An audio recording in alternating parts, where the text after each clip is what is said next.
Man, thank you. Thank you. So we live everywhere. We're live everywhere. All right, another wonderful night we got going on. Some another amazing guests and amazing guests and my as y'all know my co-host I got here in the house again. You know what I'm saying? Indeed. So Polka Dot Rabbit podcast. If you do not know, we are here to uplift humanity overall, and especially able to especially here to help assist uplifting the melanated people that have been asleep so long, been misinformed, and et cetera, et cetera. We are here to help assist with information to to elevate. You know what I'm saying? So in saying all that, go to my book, go to yourbrozo.com if you want to pick up my book, Bicultural Living and Leaving the World of Illusions. A lot of people always ask me, Zoe, how come you talk about so many different topics and different things? You have so many different diverse guests. Read the book; it makes all sense. Okay, that's it for me. Now I have, of course, if you follow me, and of course, if you let me say, if you haven't already, please subscribe, like, and follow Polka Dot Rabbit Podcast. You know what I'm saying? We're here to give this information, like I said. But if you have followed me, you already knew a familiar face on the screen.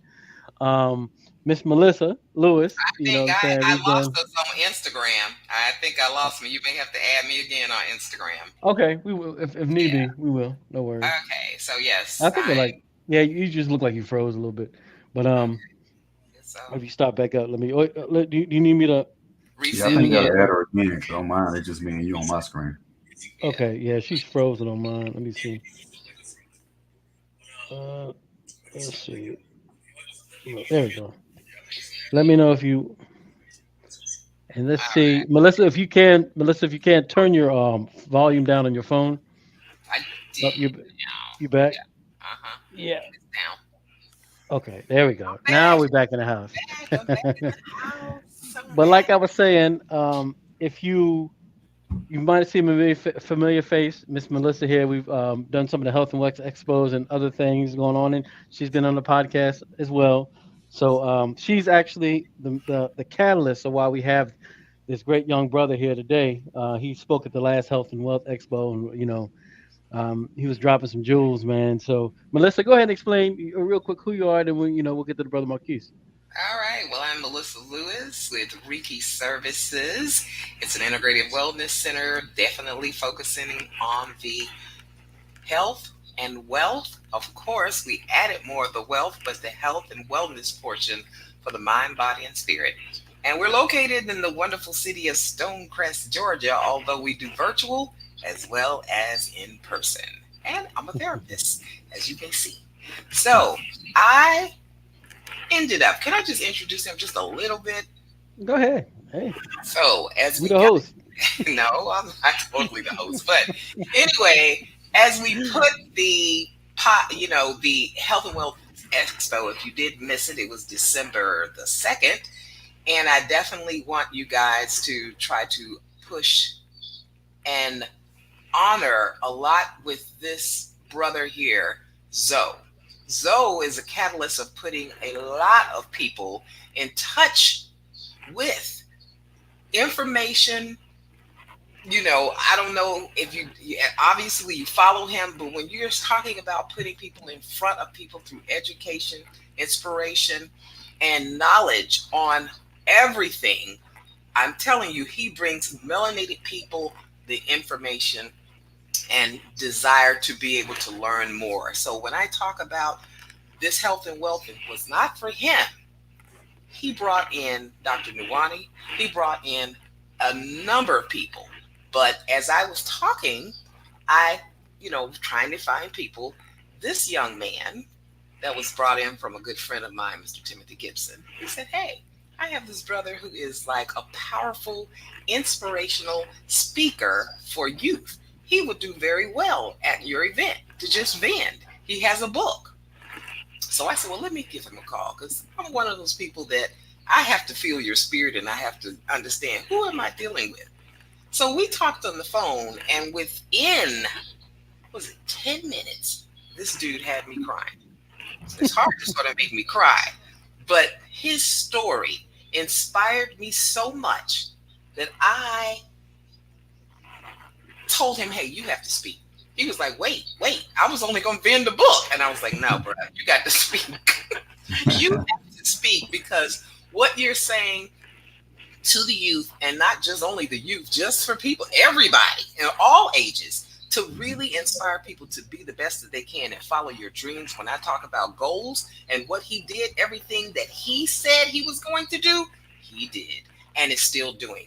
And I want you to listen to this podcast because if you have youth, please bring them in the room right now. Please bring them in the room right now because this is the time for you to hear something. If you're dealing with kids that are maybe having some troubles or whatever it may be, this is what they need to hear. This young man is going to tell you everything about how to change your life and I'm not going to tell the story, but how he changed his life to help you change yours. So, All right. take it So over, Brad. yeah, go ahead. Introduce yourself. You know what I'm saying? Go ahead, brother. The stage is Yeah. yours. All right, well, I appreciate it, man. First and foremost, I want to thank you, Zoe, and our wonderful sister Melissa for giving me this opportunity to be on you guys' platform. It's definitely it's a pleasure, you know what I'm saying? Because I was, like Miss Melissa said, I called her one day and uh, she just said, I need you to speak. I was like, really? Like in a few days? She said, yeah. So I thank you for that. You let me get on my home turf right here in DeKalb County, and I was able to inspire others, and that's my goal. But to round it back up, my name is Marquis Red Jackson. A lot of people know me as Red. Some people know me as Marquis. Either way I go, I am him. And what I aspire to do is inspire. I live by that.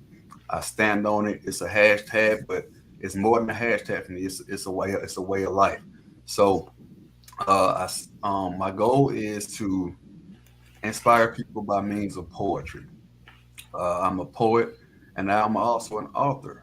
So what I do in my book is I inspire people by means of poetry. I wrote a poetic audio book, a poetic audiobiography about my life. I started writing poems at 17 years old. I'm 37 now. It was 20 years ago. What I decided to do was I kept every last poem that I ever wrote for the last 20 years. It's 52 poems to be exact. And I put it all inside this book right here. Lost Boys to Men, From My Heart to Your Eyes, a poetic story of trauma, transparency, and triumph. So yeah, that's pretty much the gist of what I try to do. I use my poetry to inspire people, and not only my poetry, I just take every opportunity every day to, if I talk to someone, whether that be in person, over the phone, through text, my goal is to be able to leave that person feeling inspired in some way or form after we finish our conversation. So, like I said, it's not just a phase for me; it's a lifestyle that I'm trying to live by every day. Don't be trying to make people cry now before the end of this podcast is over. And so, definitely based on that, as Zoe and I have been talking about, we wanted to find out, you have a statement that says, this story is one of redemption, resilience, and determination. Can you tell me how you came up with that? Yeah, yeah, absolutely. To back it up a little bit further than 17 years old, uh, my mom, rest in peace, her soul. I miss her to death. She got addicted to drugs when I was around 8 years old. Now, I didn't really know she was on drugs at the time. I was too young to be able to tell the difference. So it was like, that's mom. She acting normal to me. You know what I mean? So as I got older, though, when I was 13 years old, that's when I knew for a fact that my mom was addicted to drugs. I saw the differences. Um, so that's a lot of when my trauma part of the aspect began, because I stayed with my mom while she was living in that disaster that she was in mentally, and physically and everything else that the drugs do to your body and your well being. It was only me at the time. My sisters, they had moved with their other families at the time, and I remember I was staying with my grandma in Decatur, and I was in middle school, and I said, "Hey, I want to go stay at my mom's. She's in the Gwinnett, and I want to go stay with her." And at the time, she was saying she was clean, what I'm saying? And she was for a little while. So I was like, I want to go stay with my mama. And my dad was like, okay. we can do that. My grandma was like, yeah, let's do it. Well, my dad said, he said, if you see any drugs or any drug stuff like that, just let me know. I'm gonna come pick you up. I said, okay, all right, cool. So when I got there, it wasn't even a week later before I found a pipe. And we know what kind of pipes we're talking about. But like I said, I'm 13 years old now, so I know a lot, I know a few things. And then my dad's words went over in my head. If you see any drugs, let me know. I'm gonna come get you. I decided I wasn't gonna call my dad. It was not the time for me to call him. I had to be there for my mama. I don't know how I was gonna make it happen. I just know I need to be in her presence in this moment in time of her life. Now I didn't foresee some of the consequences that would come with that.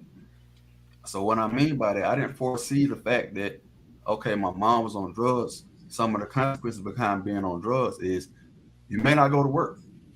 You know, some of the consequences of not going to work is you may not have a lot of food.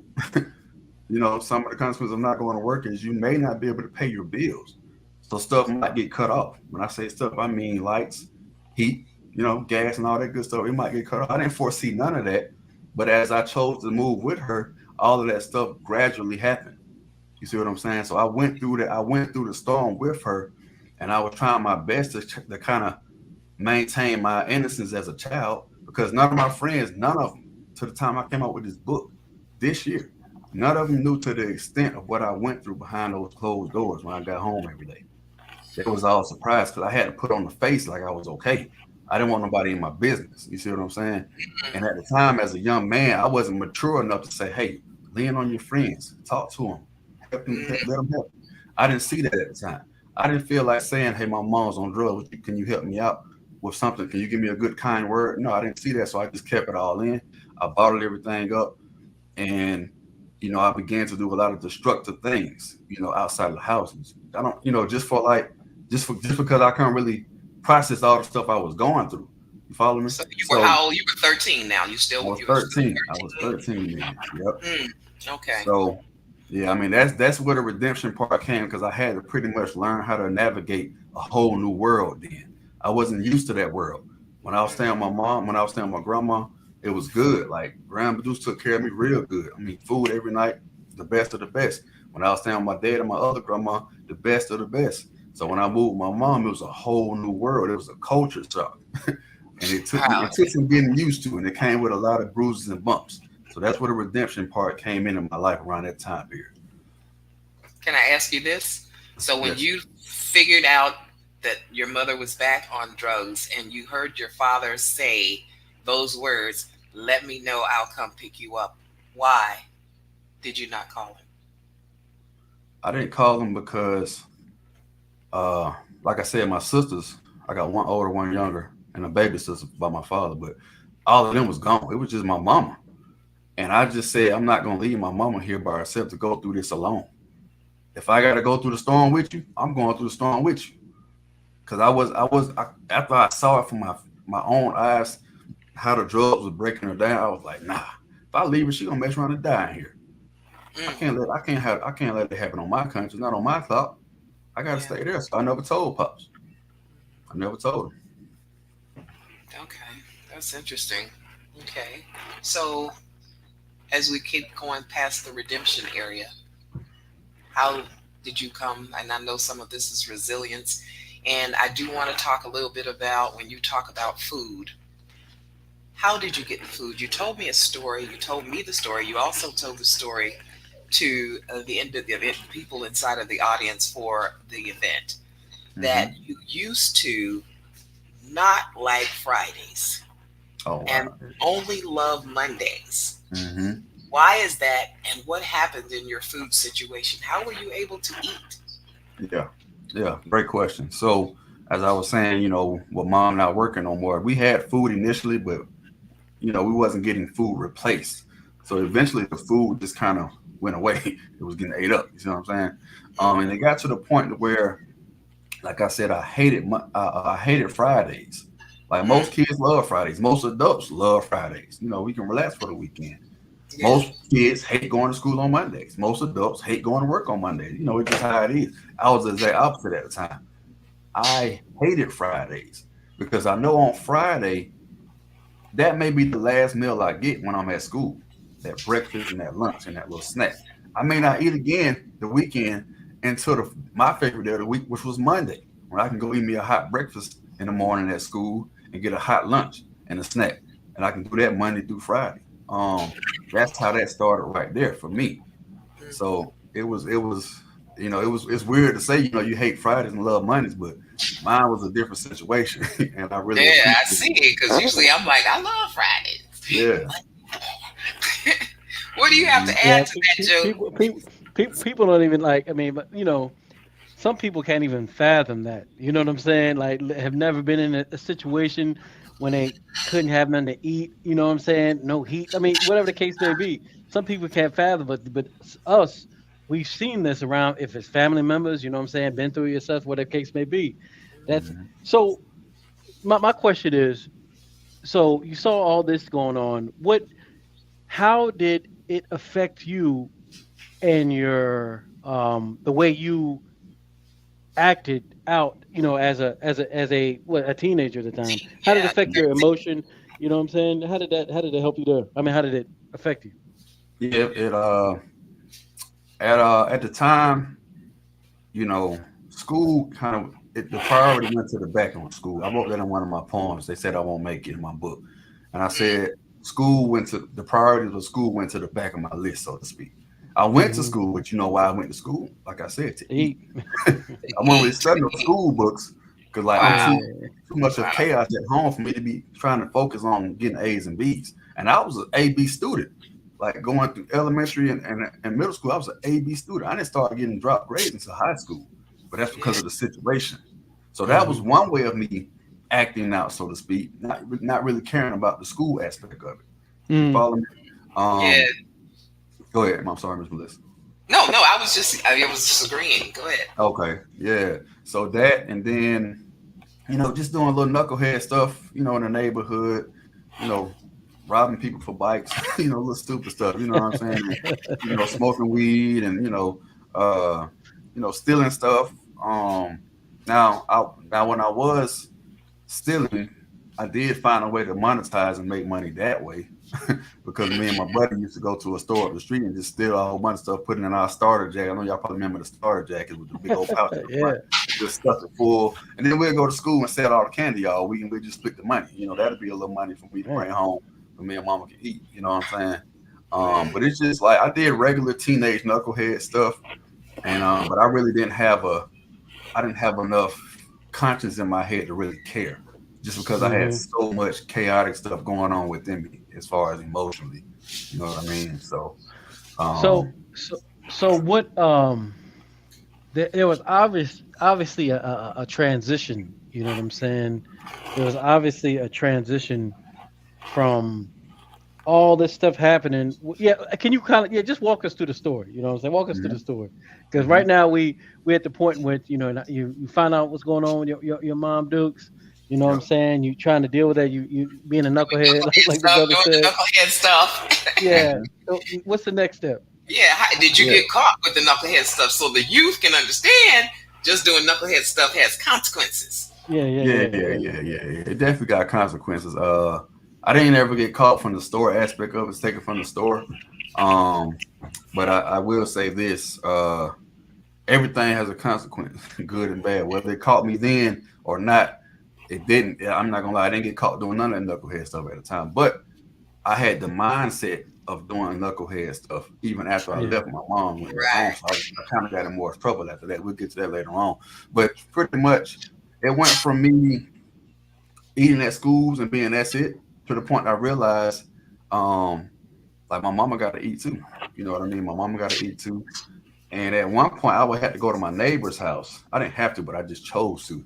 And his mom would always let me in. I was like, "Hey, I'm locked out. My mom's went to work. I forgot my key." I would tell the same story every night. I know as an adult, she knew something was wrong, but she never said nothing. But she did let me come in. She fed me with the family. I took a hot bath and I go home. But like I said, still my mama was not eating, and that really did something to me. So that's when I decided to go to the streets to make a little money, because the candy money wasn't good enough. So what I decided to do, I went to the streets and I went to it was a big dope boy in the neighborhood. Everybody knew who he was. Everybody knew what he did, and I knew who he was personally because, like I said in the speech, he used to sell dope to my mama. You know what I'm saying? So I told him, I said, "Hey, I need some money, man. I need to make some money because I gotta feed me and my mama." He understood the situation. He ain't really question it. He ain't even try to talk me out of it because he knew how desperate the situation was. So he would let me sling a little drugs with him.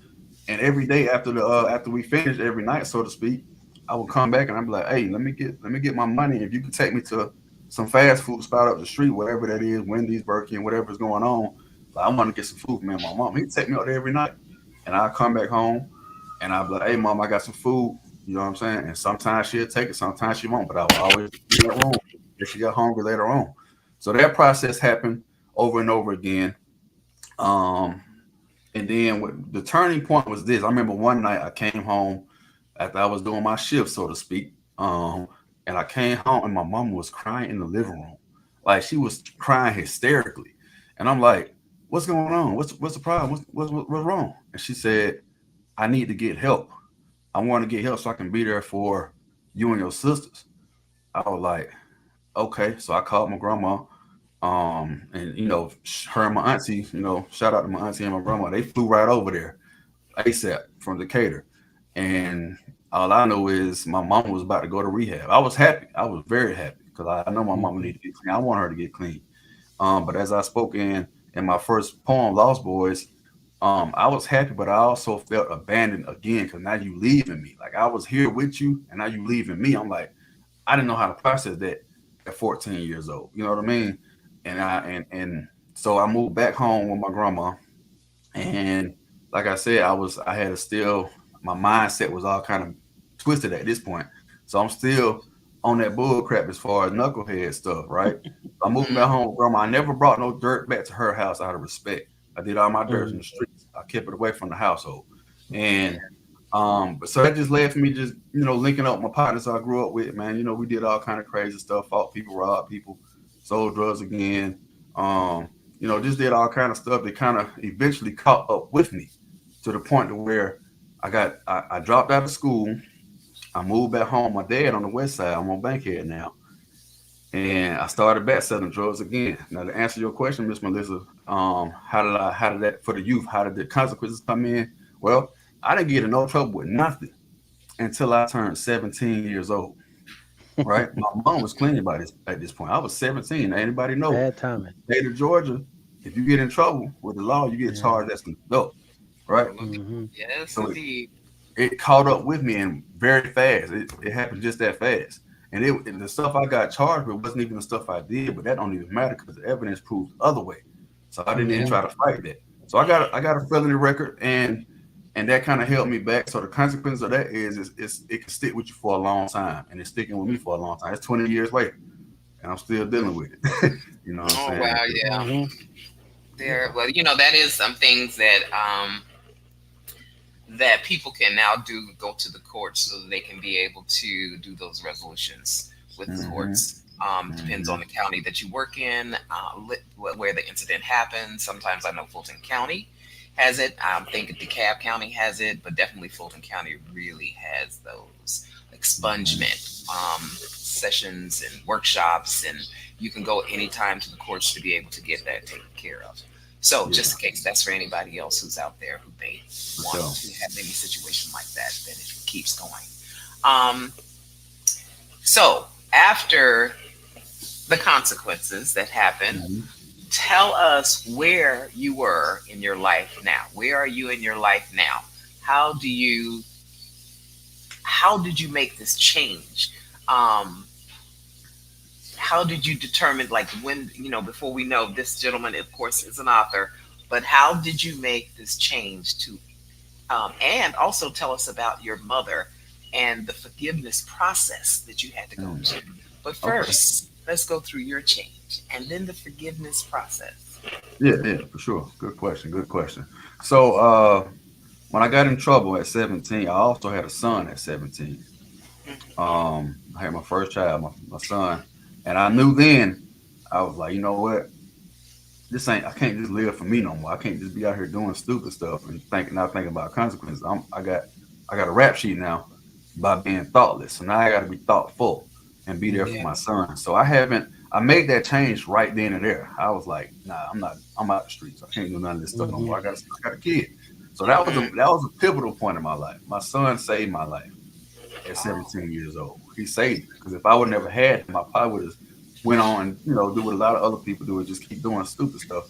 You know what I'm saying? But like for me, I was like, no, that's my son. I gotta be there for him, and that's a fact. So that's what changed everything for me. That was the pivotal point to change. And at that point, I met my wife a year later, who was 18 years old when we met, and we dated for a couple of years. Got married at 20, had a child at 20, another child. So I got my second child. So now I got a family, right? And now I'm like, okay, now I'm really intact. I'm a 20-year-old family man. As crazy as it sounds, you know what I'm saying? I got a whole family at 20. That's what kept me. That's what kept me focused. That's what kept me on the straight path to know that everything you do has a consequence, good or bad.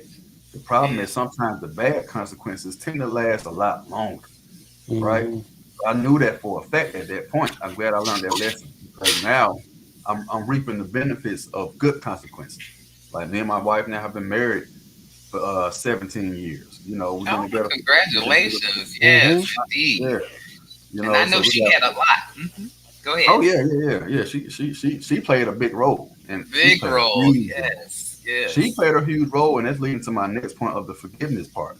Because my wife had encouraged me for years, hey, talk to your mama. Just talk to your mama. Let her know how you feel, how you felt, what you went through because of the situation. And I didn't want to talk to her about that. You know, because my mom, like I said, she was clean. So much matter by this time, I had my son and got in all that trouble. By the time I met my wife, she had moved back to Atlanta. My mama did. And she was clean. She's been clean ever since until she passed away. But she always tried to come back in my life as a motherly role. And I was like, no, I don't really need that. We can be cool. Like you're gonna be Mhm. a great grandparent. I know you are, but I don't really need that mother son relationship like that right now no more Mhm. because of the trauma that I had when I tried to make that relationship work in a bad time.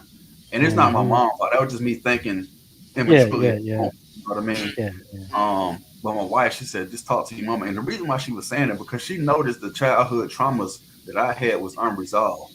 And I was still dealing Mhm. with those childhood traumas as a man, as a family man at that. And it rolled off onto them a lot of ways. You know what I mean? Because I just wasn't resolving those issues. Um, so she encouraged me to talk it out with my mama. And, you know, I tried to avoid it for the longest. I did that for two reasons. For one, I felt like if I told my mama how I felt, she would get offended or defensive. And then I'd be like, Mhm. how dare you? You know what I'm saying? I didn't want to have Mhm. that conversation. I just wanted to avoid it. And then two, I said, you know what I'm gonna say may hurt her feelings because of the stuff that I went through. And I didn't want her to get Mhm. her feelings hurt so bad to the point to where she may be tempted to relapse. You see what Oh I'm yeah. saying? So I was Yes. like, nah, we can't do that. But it happened one day because the conversation just came up out the blue. And we were just the vibe was feeling it. So I was like, let me talk to mom about this. And we was over the phone and we talked about it and it turned to a whole out argument. I was Mm. like, dang, Wow. this is how I thought it was gonna be. Exactly what you didn't want to happen. Right. So after that happened, we hung up the phone and I called my sister. I was like, hey, I don't think I'm gonna talk to mama no more, man. Mhm. It just didn't go right. The conversation. I'm like, I'm done with her at this point. And Mm-hmm. my sister, she didn't have no encouraging words to say because she was like, dang, like that's Right. what can I tell her? How can I convince him otherwise? Um, so this is when I felt myself transitioning from a lost boy to a really grown man because Mhm. my conscience hit me. It was like, hey, it went a week. I ain't talked to my mama, right? And I used to talk to her like every other day. Even though we wasn't in that close relationship, we still had enough love to really, Yeah. spend time with each other, even if it's just on Communicate. the Yeah. phone, Yeah. right? Yeah. But a Yeah. week later, it hit me. I was like, dang, I need to call my mom and apologize, not for what I said, but for how I said it. Mhm. Because what I said is my truth. That's what I meant. But I could have said it in a way that was more loving and respectable Mhm. to Mhm. my mother, right? So I called her. This when I saw myself transitioning, growing. I was like, you know what? Let me call my mama. I called my mama. I initiated the apology. I said, hey, mom, I'm sorry. I know we ain't talking about a week, but I'm sorry for how I said what I said to you. But I do not apologize for what I went through and what I felt and what I experienced. So Mm-hmm. I hope you can accept my apology. She accepted it with open arms, and then she even apologized. I'm sorry for what I put you and your sisters through, and it was just like that was a bond that was formed at that moment. Mm-hmm. It lasted to the day she died, and that Wow. bond was formed to the point to where I had the relationship with a mother and son bond that you can always imagine. I had it at that moment for those Yeah. short few years before she passed away. And the rewind a little bit, I'm glad I had that conversation because previous to that, probably about a few weeks before that, my mom told me and my sister that she had cancer. Right. So Yeah. once again, that little voice in my head, not from my father this time, but from my wife, talk to your mama before it's too late. It had to happen. Because I can just imagine how much of an emotional wreck I would still be if my mom would have passed, and I know I still had that built up aggression and resentful and just Yeah. hurt That's in me, right. Yeah. Yeah. So And you didn't have you wouldn't have had the opportunity to, you know what I'm saying, to say that they have that bond, that forgiveness. Yeah. And if you mhm. don't have that, then that's it. Yeah, It's a wrap. I would have felt a lot of All guilt. right. Yeah. Yeah. You know what I'm saying? Could you imagine? Good gracious, man. So Mm-hmm. so you come from the lost boy. You know what I'm saying? And now you're becoming a man. You kind of thrown into the fire, so to speak. You know what I'm saying? Through the life and consequences. You know what I'm saying? And choices and etc. So I want to talk about how the transition from when did you just take the pen up? Was it something? What influenced you? Was it just hip hop? Was it just poetry? What influenced you to pick up that pen? That's Um, right. you know what I'm saying? What influenced you to pick up that pen to go ahead and make that happen? Yeah. Great question, man. You hit on something that a lot of people don't pick up on with my poetry. Um, I love music. I do. I love it. Mm, And so the Lost Boys to Men. If you notice the Boys to Men parts, it's spelled just like the singer group Boys to Men with a Z. You know what I'm saying? So I kind of indirectly put that in there, just to show my love and respect for the music aspect on that. But also a lot of my poems have musical influences, such as Dear Mama, Tupac. I wrote a poem called yeah. Dear Mama. I wrote a I like poem that. called "That's My Dogs for Show." Shout out Little Baby. I'm talking about my literal dogs that helped me during those dark times. Uh, so I have a lot of musical influences in this book in itself, and I also used to rap myself, just for playing around. But I also transferred some of those raps into poems and put it in the book. But what I didn't know what's that. up? Yeah, I did. Yeah. Okay. Um, Okay. what started that was I picked up my first pen at 17. Now, by this time, I went through all the craziness. You see what I'm saying? I went through all the craziness, and at this point, I still didn't have an opportunity to sit on nobody's couch. I told my mama that one day. I said, "Mama, you went through your therapy. You said on whoever couch you needed to, but I didn't. This Mm-hmm. is my way of therapy right here. I'm gonna write. I'm gonna Yeah, write it out. yeah, yeah. You know Right. what I'm saying? Right. So Right. yeah, and that's still to this day a form of therapy for me is Mm-hmm. writing my Yeah. emotions out in the form of poems and also stories. But I wrote my first poem at 17, and what inspired it was pretty much everything I went through from 17 and earlier, especially around, like I said, the 13, 14 year age to up to 17. And that's what inspired my poetry journey, and I just fell in love with it, man. Poetry is not hard for me, Mm-hmm. not to write it, because it's less thinking, it's more in the heart. So it just kind of just flow Yeah. when the inspiration is there, it just flow. So I wrote poetry at 17, and I continued to write it until I put this last poem in this book, 20 years later. And I'm Mm-hmm. still doing it to this day because, like I said, it's not really it's therapy to me. I Yeah. have to sit on one couch. This is my therapy right here. Man, I'm gonna tell you something, bro, and I can relate with that 100% because, I'm a musician as well, and I remember, I had issue, what I'm saying. I remember, of course, dealing with issues myself. You know what I'm saying? That pen and that paper. You know what I'm Hmm. saying? And performing. You know what I'm saying? That right there was, that changed my life. You know what I'm saying? Being able to Hmm. let out all the emotions in that pen and paper. You know what I'm saying? So believe me, I'm with you on that. You know what I'm saying? Yeah, You know what I'm saying? And I will yeah, Real add to talk. that too. I want to add to that as a therapist. I do tell people when I do take homework, coping skills, whatever these strategies are that best allow you to express yourself, and that Mhm. pen to paper expression, art therapy, journaling. People are like, oh, I don't want to journal. But when they journal, they are really able to really tell everything about Yeah. themselves. Yeah. Absolutely. So I am Yeah. excited about you telling everybody else that this was your journey and now you have Mhm. something to share, which is Right. Hmm. your book.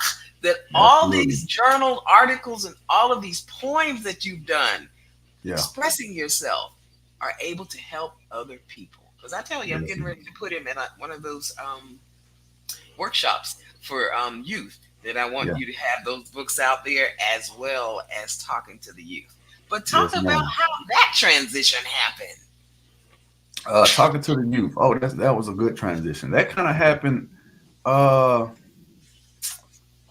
Let me put it And this way. writing the book, really writing the book, that Yeah. transition, that's what I mean. I skipped Okay. Yeah. Yeah. that Yeah. Okay. I far got you. over. Let's get to where you Okay. started Okay. writing the book, what the book is about.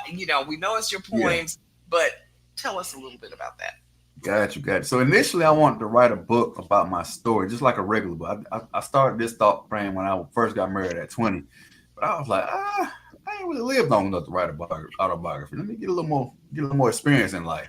And 9 years ago is when I came to the conclusion that I wanted to write a poetry book with the poems that I had been writing. And I said that 9 years ago, and the reason why I can remember how long ago that was because you put on Facebook, you get your Facebook memories come up. And 9 years ago, I put on Facebook, I'm going to write a poetry book. Now, I worked intentionally at it, but then again, it was kind of not forced to where I had to rush it. As you can see, it took another 9 years for me to finish it. Um, but once I pretty much determined that, okay, my story can inspire somebody. You don't have to go through exactly what I went through, but this book is a Hmm. it's a story of trauma, transparency, and triumph. So if I can be Hmm. transparent about some of my traumas that I went through and show them how I can become triumphant going through those problems, someone else can have the same or similar issues and be triumphant as well. When you go through trauma, that's not the all in. Like you don't stick through Yeah. the storm, you go through it and the Hmm. sun shines on the other side. So I just pretty much Yeah. I had to understand that even at a young age, this is not going to be the final destination of my life. There is going to be light on the outside of this trauma right now. I wrote a song You know. called Trap Star. Shout Uh-huh. out Young Jeezy. Like I say, I love music, so I kind of do a lot of tying into the music. But it was emphasizing the trap star was considered like a trapped star. Like how stars supposed to illuminate. Track. My Yeah. light Hmm. was trapped in darkness until I let it Yeah. out. You know what I'm saying? Wow. So Okay. Nice play on so words. play on word exactly. So yeah, so when I got to the point of this year, my wife, I told her I want to come out with a poetry book. I said, I'm for real about it. I got all these poems already. I got 52 poems. If you want to read one poem a week, you can get them a book in a year. So I was like, let me get intentional. Then she said, when you gonna release it? I said, I don't know. She said, no, you got to put a date on it. She said, because if you don't put a date on it, you're just gonna keep on That's good. procrastinating. Woo, that's it. That's right. Tell them. Man. Yeah, Yeah, you shout got out a to you my got a Put wife. that powerful on sister behind you. assignment. You Put got a those powerful goals on sister. I like that. assignment. Yes. Exactly. So shout out to her. So I said, because this Hmm. my wife. She released two books over the last 2 years consecutively, and she What? released both of them on our anniversary, which is October 21st. I said, well, shoot, that's the release date. Then that's when I'm gonna release mine. It just makes sense. It's a Mm-hmm. celebration. You know what I mean? So Hmm. I released. Once I put a date on it, I put October 21st date on the back end. Let me see, August of this year. And when I Mm-hmm. tell you my whole actions moved with so much intent at that point, to the point I said, I know I got a deadline. I got to get all these poems together. I got to finish Hmm. writing a few more that I had in my thoughts, and I got to put it out there and just do what I got to do. So that's to the point to where October 21st hit. My book was ready. It was ready. You dig what I'm saying? And Yeah. you know, my goal was big. It was a big goal. Like my goal was I didn't want to make $1 million out the back. You know what I'm saying? Because that's just not realistic right there. But my realistic goal was if I can get this book some exposure, I can then become a new release bestseller. I didn't know Hmm. when it was going to happen, but that was my goal because I know if I got that new release bestseller tag, it's going to be a lot of exposure to come with it. Hmm. Shoot. And when I dropped that book October, within a month, I was a new release bestseller in November. All right. Look at You that. know, Look at you. so my goal with the book is to as an author, you're in the business of selling money. I mean, selling books. I get that. It's a business. But my main goal is to, as an author, I want to sell hope. I want to sell impact. I want to sell value. I want to sell inspiration. My Yeah. story is an inspiration. You see what I'm saying? And I realize that now. My wife has always told me that. Other people have always seen my story as inspiration. But it took for me to see that is when I got very intentional. So that's my Yeah. goal. I want to inspire others to be able to see that greatness and within yourself, and especially the youth, because this book is going to help you do that. Did Oh, you, you know, and it's interesting, you know, because you know I'm an author as well, and like it's interesting listening to you because you're saying things I never thought. Well, not that I never thought about, but I I was not expecting certain reactions from people. And this is a question I have for you. Like you say, transparency. You know what I'm saying? Because I remember one of my homeboys read the book. My book. He was like, he said, just surprised that you were so transparent and just so honest about stuff. You know what I'm saying? Did you have that type of situation when you know you was just like people like, damn, yo, you know, what I'm saying? You went through that, Oh, oh yeah, absolutely. Like I said, you got to and you remember. talking about it? Yeah, yeah. You got to remember, none of my friends I grew up with, they didn't know what I was Yeah. going through. They just saw the Mm-hmm. outward actions behind it. So they said, mm, I'll tell you, when I saw my buddy the other day, we was tailgating, and I ain't seen him in a few years. He said, Red, man, he said, it's so good to see you, bro. He said, I ain't gonna lie to you, man. When we was younger, we would always talk about, man, Red gonna be either dead or in jail, right? oh, So they wow. saw the outward actions, but now they understand the why behind it when they read this Yeah. book. The Exactly. Yeah. transparency is for that's the only way people can grow from my story. And for me to be transparent, I can't sugarcoat nothing. I got to give it to you raw because other people are going through raw situations that need transparency. Let them know they're not the only people that's went through hard times or going through hard times, and you will come out of that if you put the right mindset together with the right situations. You can come out of it. It's easier said than done, but it's Hmm. transparency is key for me. Mhm. Yeah. Yeah. Yeah. I agree. I And agree. That's. important because authenticity is what brings people to you, not Hmm. just Hmm. talking, not just Right. writing a book about something. I'm not saying that people who write books are, just putting it out there just only for money. But the more Hmm. transparent you are, the more authentic you are about and passionate you are about what you're trying to achieve, not only achieve but to inspire other people to be and do and listen and hear. You know, Right. I've had books hit me just as hard as my favorite music. You know what I'm Hmm. saying? Like, you know what I'm saying? Or even harder. You know what I'm saying? So, yeah, Yeah. and I got to give you props just for doing it. Let's straight up, cause man, Yes. look, if I had a quarter for every time I heard somebody say, "Oh, I want to write a book," you know what I'm saying? And if people didn't Hmm. write the book, you know what I'm saying? We'd be, in $1 million studio right now doing this podcast. You know what I'm saying? Because For I'm sure. telling you, you know what I'm saying? People No, Hmm. always they don't I want to do do. the work. You know what I'm Yeah. saying? You know what I'm saying? They We don't don't, want to get it started. That's the yeah, Right. problem. exactly. A lot of times, people, like Red, you talked about your wife inspiring you to just go and do it. And a Hmm. lot Hmm. of times, people have it. Oh, I'm going to write a book. When? Yeah. Right.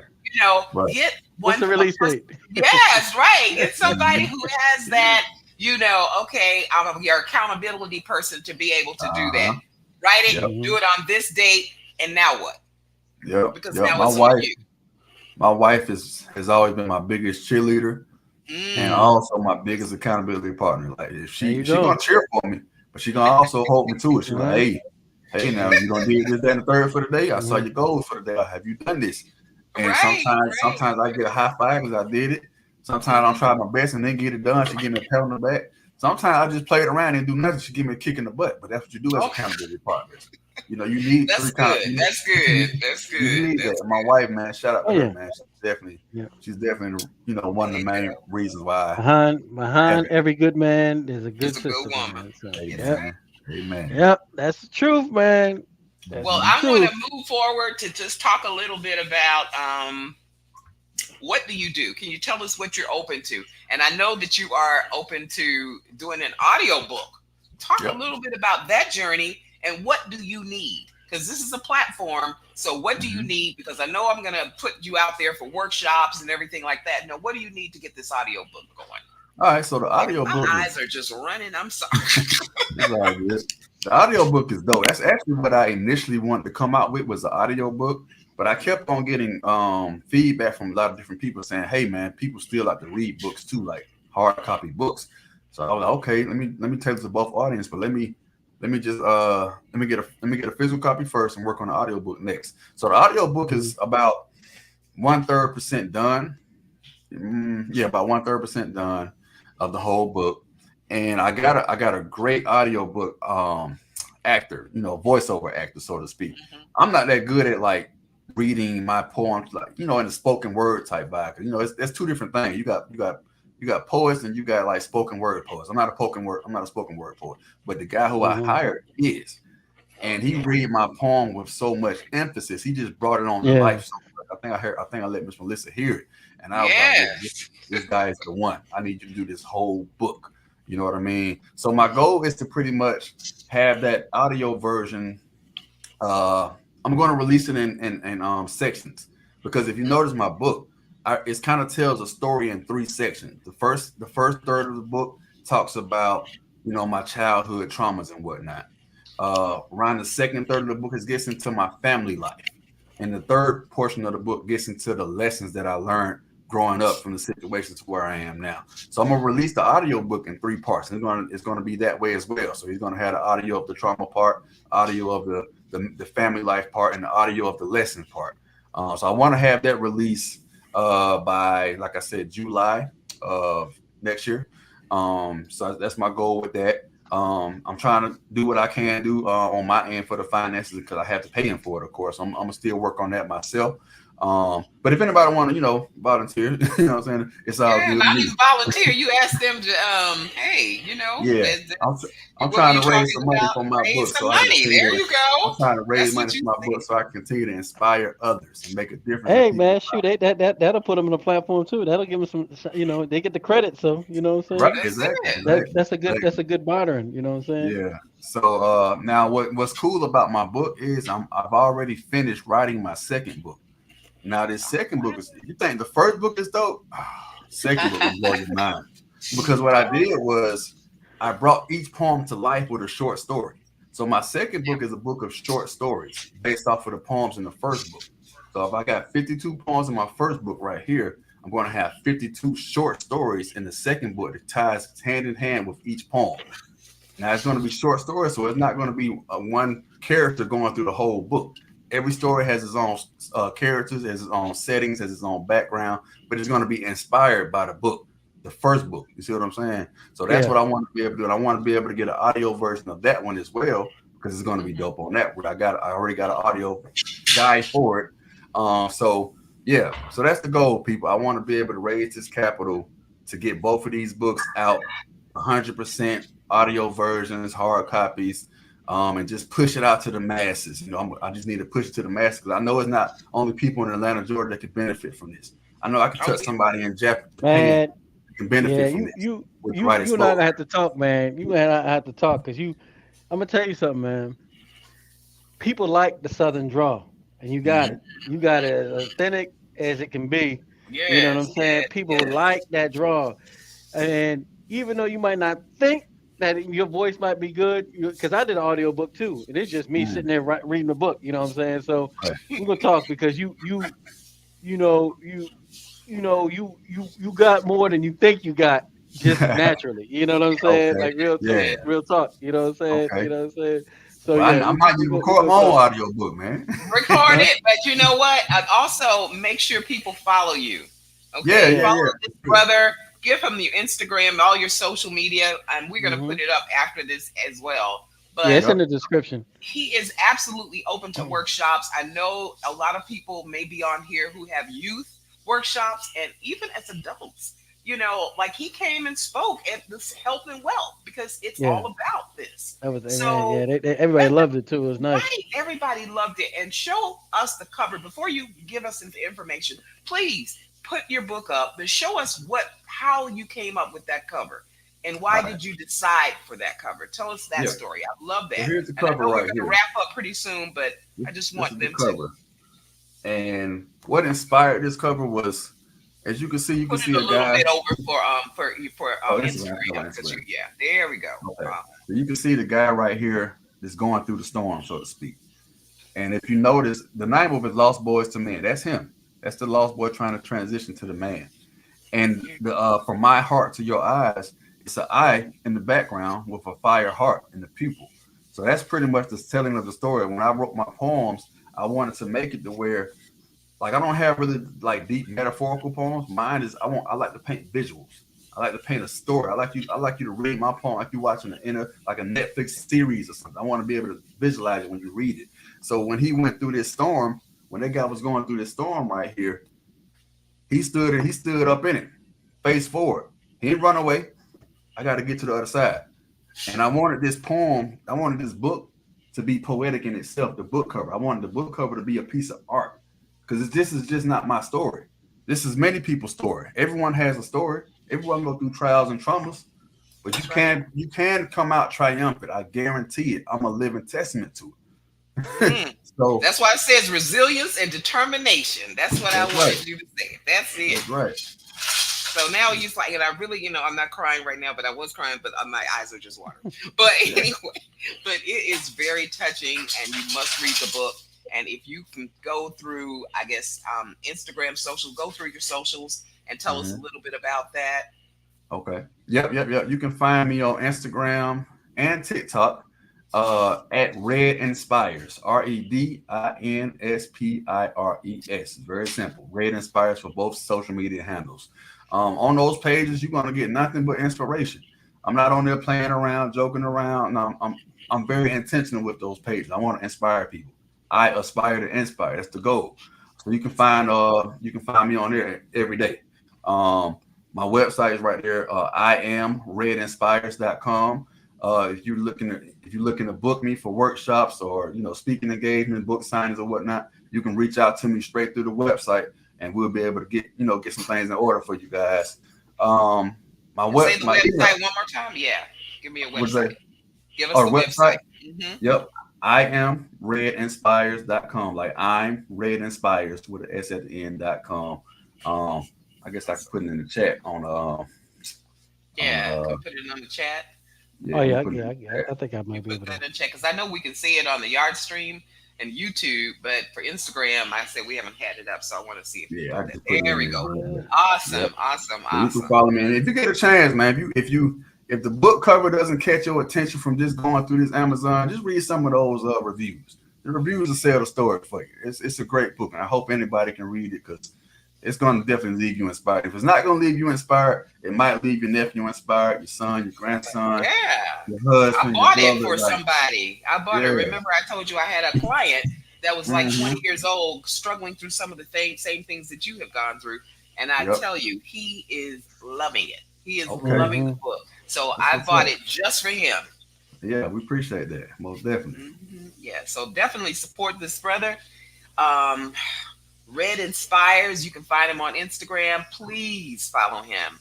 And thank you so much. And do you have any other? Please give us some final words of inspiration again, or anything that you want to add for the audience. Yeah. So, what I like to encourage people to do is follow the 4 P's to a successful day. I've created that. And the 4 P's to a successful day are positivity, productive, prosperous, and peaceful. So what I try to do with that, I start my morning routine off. I get my mindset together to be a positive person. I don't care what happens to me, what someone says to me. I'm not going to react. I'm going to respond in a way that keeps me positive. But I'm also going to be a peaceable person. So if you strive to be a peaceable person, you're going to be able to protect your peace at all costs, but you're also going to be able to protrude that peace onto other people at all costs. I'm going to be productive throughout this day. I'm going to work hard at whatever it is that needs to get done. I'm going to give my very, very best. I'm going to work hard and prosperous.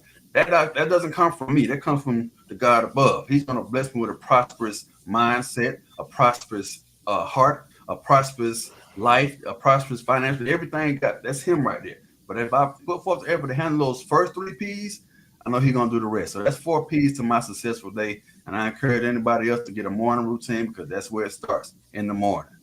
Okay, well, say that one. Please say those 4 things again. Please. Yes, ma'am. People were joining, and I'm like, I need to hear those. Four Yep. P's again. 4 P's to a successful day. The first P, positivity, right? Uh, Positivity. Second P, productive. All right. Third P, peaceful. And the fourth P, prosperous. However you want to time up together, just make sure you're doing them 4 P's, and I guarantee you have a successful day. You all can't, you right. can't, you That was can't, you can't awesome. go, you can't go wrong with that formula right there. You can't go I wrong with know. that formula right there. Yeah. You know what I'm saying? Real talk. Well, man, brother Red, we're gonna have to have you back on here. I'm sorry, man. What I'm saying, and we're gonna have to have you back on it, and let's build on some other topics as well. Yeah. And and that's it for us. You got anything, Melissa? I think that's it. Like I told you, this brother is powerful. Hmm. And, that's another word that I'm adding to your 4 P's. I like that. I It's like powerful. that. And I appreciate Yeah, that. powerful. So I appreciate you coming on and Look, definitely inspiring the people that are on this podcast. Thank you, Polka Dot Rabbit, of course, always for Yes. of course, always. inspiration and being And able to bring punctual. I'm this. gonna add another P, punctual. This Yeah. Punctual. brother right here Yeah. texting me, yo, what's up? Yo, on time. Hey Yeah. man, hey, y'all, yeah, y'all tripping, but y'all, I got horror stories. Hey man, well I You definitely know what I'm appreciate saying? both of you. I appreciate both of you guys for giving me this platform for this hour to be able to, do what I got to do to inspire others. Definitely, it was an interchange of encouragement. I felt inspired just by being on here with you guys and with with Hmm. everybody in the comments is kind of support. Appreciate y'all. Shout out to Sarah. I didn't get a chance to see it, but I was in Sarah's basement when in the studio rapping back in the day. You know what I'm saying? All right. My There you producer go. right there. And I mean, she encouraged a lot of what I got going on now. So I appreciate her for that. Thank y'all, Mhm. man. That's Have a Shout what's good out one. to up. Tim, too, for telling us about you. Yeah, Yeah, Tim yeah. too. Shout out Don't to Tim, Tim. forget like, Timbo Slice. Tim Shout out to Slice. Tim. Yeah, yeah. You know what I'm Yeah. saying? Tim made that happen, man. Big salute, Tim. Appreciate you, Sure my brother. did. Yeah. Yeah. Well, that's it. Of course. And somebody Polka dot said, stay right. inspired to inspire others. I like That's That's that. right. it. Thank you. That's That's it. right. Thank Oh, you. that's my Yeah. look. That's my yoga teacher. She inspired me. And now since I'm back in the age, I'm gonna be. She's inspired me to go back with her to yoga. So, Oh Okay. man. yep, that's Appreciate you, her. Miss Yoga teacher. Thank you All very right. much. Yeah, Yes, that's yes, Miss yes. Michelle. Thank Miss you. Michelle. But that's it. Polka Dot Rabbit podcast. You know what I'm saying? We got to now since I told y'all. I'm starting to ramp things up ever since I'm back in the A and all that stuff. You know what I'm saying? It went down, so things are ramping back up. And you're gonna see me and Melissa a lot more. We actually, like I told y'all earlier, we're gonna start doing things in the studio. So things are changing. You know what I'm saying? We're just gonna wait to 2024, that big eight number. In the in numerology. So we're gonna wait to that time frame before we really switch over. You know what I'm saying? But just stay in tune. We have a melanated music this week with Sister Genesee, and All then later on the end of the we had another good brother out in London. You know what I'm saying? So it's things are moving again. So Polka Dot Rabbit podcast, I'm back. We're gonna make some things happen. You know what I'm saying? And yeah, if you haven't already, please follow, like, and share Polka Dot Rabbit podcast. And besides that, we are out of here. all All right. Peace. right. Y'all Peace, later. peace, peace. All right.